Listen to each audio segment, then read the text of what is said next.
In a world where air dominance defines power, one nation is quietly rearming, and doing it fast. Turkey, a NATO member with ambitious defense goals, is moving to expand its Air Force fleet by acquiring advanced Eurofighter Typhoon jets, not only from Europe, but also from Gulf allies Qatar and Oman.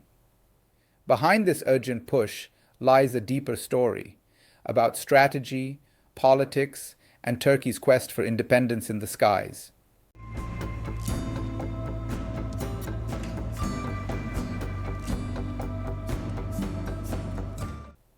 President Recep Tayyip Erdoğan confirmed this week that Ankara is negotiating with Qatar and Oman to purchase second-hand Eurofighter Typhoon jets. These talks, Erdoğan said, are progressing positively, following a multi-nation Gulf tour that took him to Kuwait, Qatar, and Oman earlier in October. The announcement comes amid Turkey's broader effort to strengthen its air force at a critical time, when the country's domestically built KAAN fifth-generation fighter jet is still under development and won't be operational before 2028. Until then, Turkey needs stopgap solutions. The Eurofighter Typhoon, one of Europe's most advanced multi-role jets, is central to that plan. Back in July 2025, Ankara signed a preliminary agreement with the United Kingdom to purchase Eurofighter Typhoons, a jet co-produced by a consortium of the UK, Germany, Italy, and Spain under the Eurofighter GmbH program. However, as negotiations with the European partners continued, reports surfaced that Germany had been reluctant to approve new sales to Turkey, citing political tensions and concerns over human rights and regional policies. That impasse appears to have prompted Turkey to explore a parallel strategy, sourcing used Eurofighter jets from Qatar and Oman, both of which operate small fleets of the same aircraft. According to defense analysts, Qatar Air Force operates 24 Eurofighter Typhoons, while Oman has around 12. Both countries have close military ties with the UK, which trained their pilots and provided maintenance support. If Ankara can secure these second-hand jets, it could quickly fill capability gaps while waiting for newer aircraft to arrive without being stalled by European political hurdles. Turkey's current air fleet faces aging issues.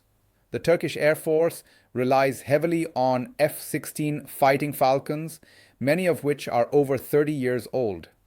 With rising tensions in the eastern Mediterranean and regional instability in Syria, Iraq, and the Black Sea, Turkey views modern air power as vital to maintaining deterrence and strategic autonomy. Ankara has repeatedly emphasized that these acquisitions are not about aggression, but about national defense readiness. However, the path to modernization hasn't been smooth.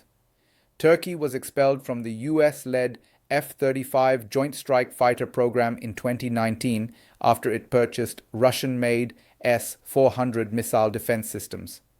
Washington argued that integrating Russian systems could compromise the F-35's stealth technology, leading to Turkey's removal from the consortium.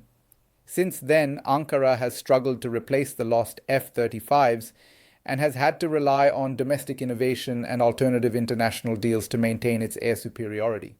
President Erdoğan has used diplomacy as his key tool. During his 3-day Gulf tour, he signed several bilateral agreements, including defense cooperation frameworks, although exact details remain undisclosed. Speaking to journalists on his flight home, Erdoğan said, "We discussed the ongoing negotiations with the Qatari and Omani sides regarding the purchase of Eurofighter warplanes.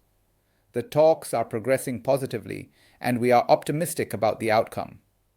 Observers note that this regional diplomacy reflects Ankara's growing defense ties with Gulf nations, many of which have become major investors in Turkey's economy since the Lira crisis and subsequent financial downturn.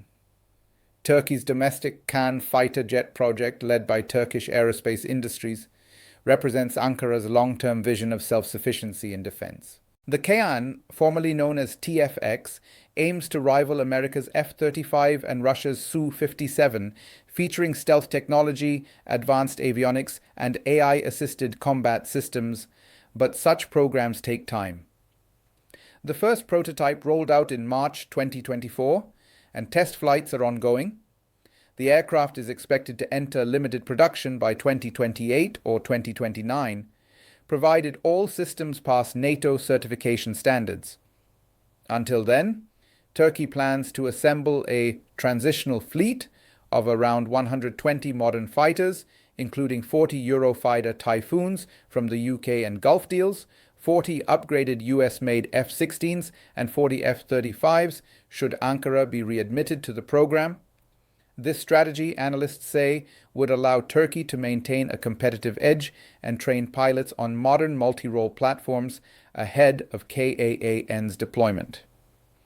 During his meeting with former US President Donald Trump at the White House last month, Erdoğan reportedly raised the issue of Turkey's re-entry into the F-35 program. While US officials have not confirmed any progress, Turkish diplomats insist that Ankara remains open to dialogue, arguing that cooperation on advanced aircraft aligns with NATO's collective defense interests. The Biden administration had previously authorized the sale of 40 new F-16 Block 70 jets and modernization kits to Turkey, a deal worth around $23 billion, after Ankara approved Sweden's NATO membership. This transaction was seen as a diplomatic balancing act, restoring limited trust between the two allies without reopening the F-35 chapter outright. Still, Turkey views the F-35 exclusion as a national slight, reinforcing its resolve to build independent capabilities through the KAAN and Eurofighter programs. Turkey's jet acquisition spree carries broader geopolitical implications. By engaging both European defense partners and Gulf allies, Ankara is effectively diversifying its defense supply chain, reducing reliance on the US, while positioning itself as a bridge between NATO and the Middle East. Analysts point out that if Turkey successfully acquires and integrates secondhand Typhoons, it could extend the operational life of its air force by at least a decade, while gaining valuable experience in multi-origin fleet management. Furthermore, these moves coincide with Ankara's growing defense exports, including Bayraktar TB2 drones and Anka UAVs, which have been sold to more than 30 countries.